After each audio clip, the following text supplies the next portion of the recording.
The morning sun cast long shadows across the cobblestones outside Buckingham Palace as Thomas Bennet adjusted his red tunic for the third time. At 22, he was the newest member of the Queen's Guard, having completed his training just 2 weeks prior. His black bearskin hat felt heavy on his head, and despite months of preparation, his hands trembled slightly as he gripped his rifle. Thomas had dreamed of this moment since childhood. Growing up in a small village in Yorkshire, he'd watched the changing of the guard on television countless times. Mesmerized by the precision and dignity of the ceremony, his grandfather, a veteran of World War II, had told him stories of serving the crown, instilling in him a deep respect for tradition and duty. Now, standing at his post, Thomas tried to embody everything he'd been taught. His back was straight, his expression stoic, and his eyes fixed ahead. The tourists began gathering early, cameras clicking and voices chattering in dozens of languages. Children pointed at him excitedly while their parents snapped photos. Everything seemed perfect until a group of university students approached. They were clearly tourists, carrying backpacks and wearing casual clothes that screamed gap-year travelers. The leader of the group, a tall young man with messy brown hair, looked Thomas up and down with a smirk. "Look at this guy," he said loudly to his friends, his American accent cutting through the morning air. "Bet he's just some actor they hired for the tourists. No way this kid is real military." Thomas's jaw tightened, but he remained motionless. His training had prepared him for this. Guards were not supposed to react to provocations from the public. He focused on a point in the distance, trying to block out the growing laughter from the group. "I'm telling you," the student continued, pulling out his phone to record, "these aren't real guards. They're probably just local actors making minimum wage. Look how young he is. And that uniform looks like it came from a costume shop." The other students joined in, emboldened by their friend's confidence. They began making jokes about Thomas's age, his appearance, and what they perceived as his fake role. One girl even suggested they try to make him laugh or break character. Thomas felt his face burn with embarrassment and anger. Every instinct told him to defend himself, to explain that he'd earned his place through months of grueling training. His uniform was authentic, and his service real. But his duty was clear: remain silent, remain still, remain professional. The crowd of onlookers grew larger, some filming the scene with their phones. Thomas could see the disappointment in the faces of other tourists who had come too, to witness the majesty and tradition of the Queen's Guard, only to find it being mocked and belittled. As the minutes ticked by, the students grew bolder. They started making elaborate gestures in front of Thomas, trying to get a reaction. The leader began an exaggerated military march, mimicking what he thought a real guard would look like. Much to the amusement of his friends and the growing crowd, Thomas closed his eyes for just a moment, drawing on every ounce of his training and discipline. He thought of his grandfather's words about honor and duty, about the generations of men and women who had stood where he now stood. He would not let them down, no matter how much these strangers mocked him. But deep inside, Thomas wondered if anyone would ever take him seriously. At his young age, with his fresh face and nervous energy barely contained beneath his stoic exterior, perhaps he really did look more like an actor than a soldier. The doubt crept in even as he maintained his rigid posture, and he found himself questioning whether he truly belonged among the ranks of the Queen's Guard. The morning was still young, and Thomas had hours left in his shift. He had no idea that his greatest test was yet to come, or that someone was already watching from the shadows who would soon change everything. The situation escalated when more tourists began to gather, drawn by the commotion and the phones recording the scene. The American student, clearly enjoying his newfound audience, decided to put on an even bigger show.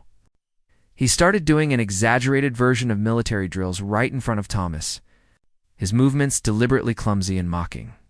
"Ladies and gentlemen," he announced like a ringmaster, "feast your eyes on Britain's finest fake soldier. Notice how he won't even blink. That's some serious method acting right there."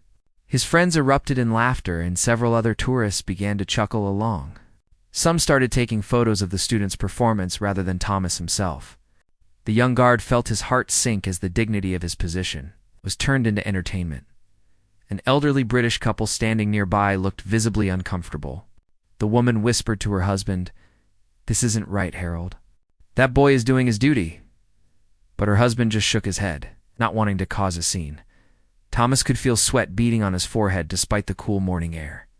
His rifle felt heavier in his hands, and he had to consciously remind himself to breathe steadily. The training sergeant's voice echoed in his mind. "No matter what they do, no matter what they say, you are a stone. You are immovable. You represent centuries of tradition." The American student grew more animated, now pretending to march with an imaginary rifle. "I bet if I offered him 20 pounds, he'd break character and admit he's just some local kid playing dress-up," he said to his friends. "These tourist traps are all the same. Fake everything to separate visitors." From their money, one of his female companions giggled and pulled out her wallet. "Let's test that theory," she said, waving a 20-pound note in front of Thomas's face. "Come on, soldier boy, tell us the truth. How much do they pay you to stand there and look pretty?" The crowd pressed closer, creating a semicircle around Thomas. He could smell the mix of perfumes, coffee breath, and camera equipment. Flash photography strobed around him as people documented what they thought was a humorous encounter with street theater. A family with young children had been watching from the back, and Thomas could hear the father explaining to his kids that this was a sacred tradition, that the guards were real soldiers who protected the Queen. But his words were drowned out by the laughter and mockery. Of the louder group, Thomas felt something he'd never experienced. During training, true helplessness. In the barracks, when fellow soldiers had tested his resolve, or when sergeants had shouted in his face, he'd always known it was part of the process, part of building him up. But this felt different. This was strangers dismissing everything he'd worked for, everything he represented, as nothing more than a costume and an act. The American student was now taking selfies with Thomas in the background, making faces and peace signs. "This is going straight to social media," he announced. "My followers are going to love this fake British soldier." Just as Thomas felt his composure beginning to crack, he noticed something that made his heart race for a different reason entirely. Through the crowd, he spotted a familiar figure approaching, a man in a crisp military uniform with unmistakable insignia, even from a distance. Thomas could see the authority in the man's stride and the way other people instinctively moved aside for him. It was Major Robert Hartwell of the Household Division. A decorated officer with 25 years of service, Thomas had only met him briefly during his final inspection before being assigned to the Guard. But the Major's reputation preceded him. He was known throughout the regiment as a man who commanded absolute respect, and who would defend his soldiers against any slight. No matter how small, the Major's expression grew darker with each step as he observed the scene unfolding before his young guardsmen. His jaw was set, his eyes were cold, and his pace quickened as he realized what was happening. Thomas felt a mixture of relief and terror. Help was coming, but he also knew that Major Hartwell's intervention would likely be swift, decisive, and utterly uncompromising. The crowd had no idea what was about to hit them.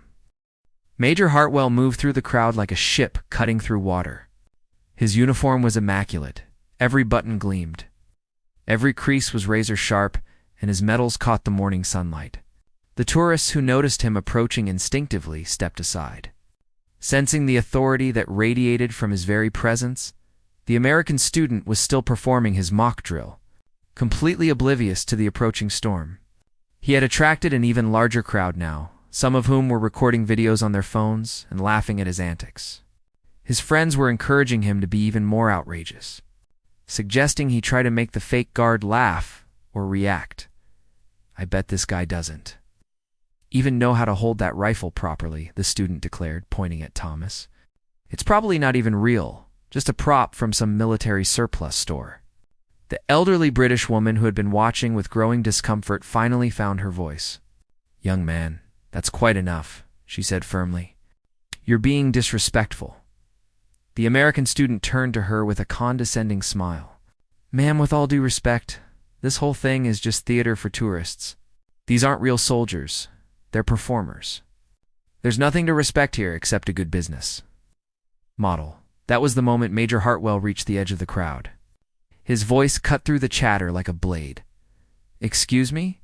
The two words were spoken quietly, but with such unmistakable authority that conversation stopped mid-sentence. The American student turned around, still grinning, expecting to see another tourist or perhaps a security guard he could easily dismiss. Instead, he found himself face to face with Major Hartwell. The officer stood at attention, his bearing perfect, his gaze steady and unflinching. The student's smile faltered as he took in the impressive uniform and the cold professionalism of the man before him. "I am Major Robert Hartwell of the Household Division," the officer announced, his voice carrying clearly across the now silent crowd, "and I believe you have something to say about one of my soldiers." The American student's face went pale as the reality of the situation began to dawn on him. His friends, who had been laughing moments before, now stood frozen, suddenly aware that they had badly misjudged the situation. "We were just ... double quotes," the student stammered. His earlier confidence evaporating like morning mist, Major Hartwell took a single step forward. And though he never raised his voice, his words carried the weight of decades of military command. "You were just what exactly?" "Making a mockery of a Queen's Guardsman who has sworn an oath to serve his country. Treating a decorated soldier like a circus performer for your entertainment." The crowd pressed closer, but now they were silent, sensing that they were about to witness something significant. Phone cameras continued to record, but the mood had shifted completely. This was no longer a comedy show, it was a reckoning. "Guardsman Bennett," Major Hartwell said, never taking his eyes off the American student, "has completed 6 months of intensive training. He has earned the right to wear that uniform through discipline, dedication, and sacrifice that you clearly cannot comprehend." The student tried to recover, his voice shaky. "Look, we didn't mean any harm. We just thought—" "You thought what?" Major Hartwell interrupted, his tone growing more dangerous. "You thought you could come to our country, stand before one of our guardsmen, and treat him like entertainment? You thought his service was a joke for your amusement?" Thomas, still maintaining his position, felt a surge of pride and gratitude. For weeks, he had wondered if he truly belonged in the Guard, if he was worthy of the uniform he wore. Now, watching Major Hartwell defend not just him, but everything he represented, he felt the full weight and honor of his position. The Major continued, addressing not just the American student, but the entire crowd. "This young man stands here representing over 350 years of military tradition. His regiment has served in conflicts around the world, has shed blood for freedom, has upheld the values that allow you the privilege of visiting our country in peace." The silence was absolute now. Even the children in the crowd seemed to understand that they were witnessing something important, something that demanded their respect and attention. Major Hartwell's presence had transformed the entire atmosphere. What had been a scene of mockery and disrespect now felt like a courtroom where judgment was about to be rendered. The American student looked smaller somehow, diminished by the Major's authority and the weight of his own actions. "You want to know about fake?" Major Hartwell continued, his voice growing more intense. "I'll tell you what's fake. Fake is coming to another country and showing no respect for its traditions. Fake is mocking a young man who has dedicated his life to service while you're here on what I assume is daddy's money. Treating the world like your personal entertainment venue." The student's friends had already begun to back away, clearly wanting to distance themselves from the situation. One of them tugged at his sleeve, whispering urgently, "Dude, let's just go. This is getting out of hand." But Major Hartwell wasn't finished. He pulled out his phone and held it up. "You've been recording this entire encounter, haven't you? Documenting your disrespect for the world to see? Well, now I'm recording too. And I think people should know exactly what kind of tourists you are." The crowd murmured its approval. The elderly British woman who had tried to speak up earlier nodded firmly, while other tourists looked embarrassed to be associated, even peripherally, with the American group's behavior. "Guardsman Bennett," Major Hartwell said, his tone shifting to one of formal military address, "has served with distinction and training and has earned his place through merit. His uniform is not a costume. It is the same uniform worn by soldiers who have fought and died for this nation. His rifle is not a prop. It is a weapon he has been trained to use in defense of the crown and the people of this realm. The American student tried one more time to salvage the situation. His voice barely above a whisper. "Sir, we honestly didn't know. We thought, he looks so young, young?" Major Hartwell's eyebrows rose. "I was 19 when I first put on this uniform. Youth does not diminish service. It exemplifies the courage it takes to commit one's life to something greater than oneself at such an early age." Thomas felt his chest swell with pride. All the doubts that had plagued him, all the insecurities about his age and experience, suddenly seemed irrelevant. Here was a senior officer, a man whose career he aspired to emulate, defending not just his honor, but affirming his place among the guard. Major Hartwell turned to address the broader crowd, many of whom were still recording the interaction. For those of you visiting from other countries, understand this. These guards are not here for your entertainment. They are active duty soldiers performing a sacred duty. They deserve the same respect you would show any military personnel in your own countries. He pointed to Thomas. This guardsman will stand here for hours in all weather, maintaining perfect discipline and vigilance. He cannot eat, drink, or rest during his watch. He cannot respond to provocation or engage in conversation. He is the embodiment of duty, honor, and service. The crowd had grown significantly larger during the confrontation. With people from across the palace grounds drawn by the commotion, many were tourists who had come specifically to see the changing of the guard and were grateful to finally understand the significance of what they were witnessing. A Japanese family at the edge of the crowd began to bow respectfully toward Thomas, their gesture of respect rippling through other visitors. Children who had been giggling earlier now stood solemnly, beginning to grasp the importance of the moment. Major Hartwell's voice carried across the courtyard as he delivered what sounded like a final statement. Military service is not a game, and military traditions are not theater. They are the foundation upon which free societies stand. Mock them at your peril, because in doing so, you mock the sacrifices made by generations who have served and died so that you might live in freedom. The American student looked as though he wanted to disappear into the ground. His face was red with embarrassment, and his earlier bravado had completely evaporated. He opened his mouth to speak, perhaps to offer an apology, but Major Hartwell held up his hand. The silence stretched for what felt like an eternity. Major Hartwell studied the American student's face, perhaps deciding whether the young man had learned his lesson or if more needed to be said. Finally, he spoke again, his tone slightly softer, but no less authoritative.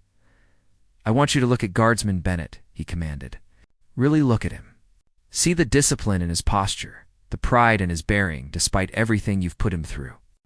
This is what a real soldier looks like, not the Hollywood version you've been mocking, but the genuine article." The student reluctantly raised his eyes to meet Thomas's stoic gaze. For the first time, he seemed to truly see the young guardsman, not as a curiosity or entertainment, but as a person who had chosen to serve something greater than himself. "Now I want you to understand something," Major Hartwell continued. "Guardsman Bennett volunteered for this duty. No one forced him to stand here. He could have chosen an easier path, a more comfortable life. Instead, he chose service, commitment, and sacrifice. While you sleep in late during your holiday, he rises before dawn. While you complain about minor inconveniences, he endures hours of motionless vigilance in rain, snow, blazing sun." The crowd listened intently, many nodding in agreement. A few tourists had approached closer, wanting to hear every word. The atmosphere had completely transformed from mockery to reverence, from entertainment to education. Major Hartwell gestured toward the palace behind them. "This is not Disneyland. This is not a theme park. This is the heart of our constitutional monarchy, guarded by real soldiers with real training and real dedication. When you mock our guards, you mock our entire nation and everything we stand for." The American student finally found his voice, though it came out as barely more than a whisper. I'm sorry. I honestly didn't know. I didn't mean to disrespect anyone, didn't know." Major Hartwell repeated. "Didn't know that soldiers deserve respect? Didn't know that traditions matter? Or didn't know that your actions have consequences? The student's friends had now completely abandoned him, melting away into the crowd to avoid further association with the embarrassing scene. He stood alone, facing not just Major Hartwell, but the disappointed faces of dozens of onlookers who had witnessed his behavior. "What's your name?" Major Hartwell asked suddenly. Brad ... Brad Wilson, the student stammered. "Well, Mr. Wilson, let me give you a lesson that your parents and your education system apparently failed to provide. When you visit another country, you respect its customs and traditions. When you encounter military personnel, you show them the courtesy due to those who serve. And when you witness something you don't understand, you ask questions respectfully instead of assuming it's fake." Brad nodded miserably, his earlier arrogance completely deflated. "Yes, sir. I understand now." Major Hartwell studied him for another moment, then surprised everyone by extending his hand. "Then shake his hand," he said, nodding toward Thomas. "Apologize properly to the man you insulted, not to me." The crowd held its breath. Thomas, still maintaining his rigid posture, couldn't acknowledge the gesture, but his eyes flickered slightly, the only indication that he was aware of what was happening. "I can't," Brad said, confused. He can't respond, can he?" "No, he cannot," Major Hartwell confirmed. "But he can hear you. And sometimes the most powerful apologies are the ones given to someone who cannot respond, because they must come purely from the heart." With no expectation of forgiveness or acceptance, Brad approached Thomas slowly, his earlier mockery replaced by genuine remorse. He looked up at the young guardsman's face, seeing for the first time the strength and dedication beneath the ceremonial exterior. "I'm sorry," he said quietly, but loud enough for the crowd to hear. "I was wrong about everything. Thank you for your service. I'm sorry for making a mockery of it." Thomas's expression didn't change. Something in his eyes seemed to soften slightly. The crowd watched in respectful silence as Brad stood there for a moment longer, perhaps truly understanding for the first time what he had been witnessing. Major Hartwell watched as Brad stepped back from Thomas, the young American's entire demeanor transformed. The cocky tourist who had arrived that morning was gone, replaced by someone who had learned a valuable lesson about respect, service, and humility. "Now then," Major Hartwell announced to the crowd, his voice carrying the authority of someone accustomed to addressing large groups. "Since you're all here, let me tell you what you're actually looking at." The tourists pressed closer, eager to learn from someone who clearly knew the subject intimately. Parents lifted children onto their shoulders so they could see better, and phones were raised not to mock, but to capture this educational moment. "The Queen's Guard is one of the oldest military units in the world," Major Hartwell began, his tone shifting from stern correction to proud instruction. "These soldiers are selected from the finest regiments in the British Army. They undergo rigorous training not just in ceremonial duties, but in combat readiness. Many have served in Afghanistan, Iraq, and other theaters of operation." He gestured toward Thomas with obvious pride. "Guardsman Bennett here completed the same training that prepares soldiers for active combat. His weapon proficiency, physical fitness, and mental discipline meet the highest military standards. The fact that he chooses to use these skills in service of tradition and ceremony does not diminish their reality." An elderly gentleman, the crowd raised his hand tentatively. "Major, how long do they stand guard without moving?" "Excellent question," Major Hartwell replied. "Guards typically stand for 2 hours at a time, regardless of weather conditions. They are trained to remain motionless, alert, and professional throughout their entire watch. It requires extraordinary discipline and physical conditioning." A young mother holding a toddler spoke up. "What happens if someone tries to interfere with them or distract them?" Major Hartwell's expression grew serious again. "Guards are authorized to use appropriate force to maintain their posts and protect the areas they're guarding." What you witnessed here today was actually remarkable restraint on Guardsman Bennett's part. He maintained his composure despite significant provocation. Brad, who had been standing awkwardly to one side, stepped forward hesitantly. "Major is there. Is there anything I can do to make this right?" Major Hartwell considered the question carefully. "You can learn from this experience, Mr. Wilson. You can share what you've learned with others. And you can remember that behind every uniform, every tradition, every ceremony, there are real people making real sacrifices. He turned back to the crowd. All of you have phones. You've been recording this encounter.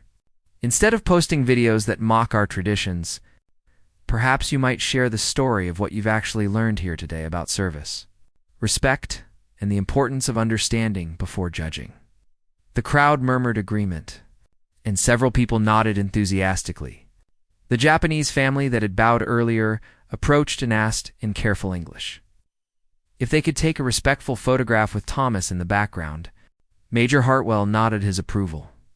The changing of the guard ceremony will begin in 30 minutes, he announced. If you choose to stay and watch, you will witness one of the most precise military ceremonies in the world, performed by soldiers whose dedication and skill are matched by few. As people began to disperse to find good viewing positions for the ceremony, Brad lingered behind. Major, he said quietly, I don't expect forgiveness, but I want you to know that this has changed how I see things. Really changed it. Major Hartwell studied the young man's face and seemed to find sincerity there. Mr. Wilson, the measure of a person isn't whether they make mistakes, it's what they do after they realize they've made them. Today you had an opportunity to learn something important about respect and service. What you do with that knowledge is up to you. Brad nodded earnestly. I'll do better. I promise. As the American walked away, Major Hartwell turned his attention back to Thomas. The young guardsman remained at perfect attention, but there was something different about his bearing now, a confidence that hadn't been there before, a sense of validation and pride that came from seeing his service honored and defended. Guardsman Bennett, Major Hartwell said quietly, his voice carrying only to Thomas's ears, you handled yourself with distinction today. Your composure under pressure reflects credit on yourself, your regiment, and the entire Guard division. Thomas couldn't respond, couldn't even acknowledge the praise, but Major Hartwell could see the slight straightening of the young soldier's shoulders, the barely perceptible increase in the pride of his bearing. As Major Hartwell walked away to prepare for the changing of the guard ceremony, Thomas stood taller than he ever had before. The morning's ordeal had tested him in ways that training never could, and he had passed with honor. The doubts about his worthiness, his place among the guard, his ability to represent centuries of tradition, all of those had been answered not just by his own conduct, but by the fierce defense mounted by his superior officer. The tourists who remained gathered in respectful silence, no longer seeing a curiosity or entertainment, but a young man who had chosen to serve something greater than himself. And Thomas, maintaining his vigilant watch over the palace grounds, knew that he truly belonged exactly where he stood.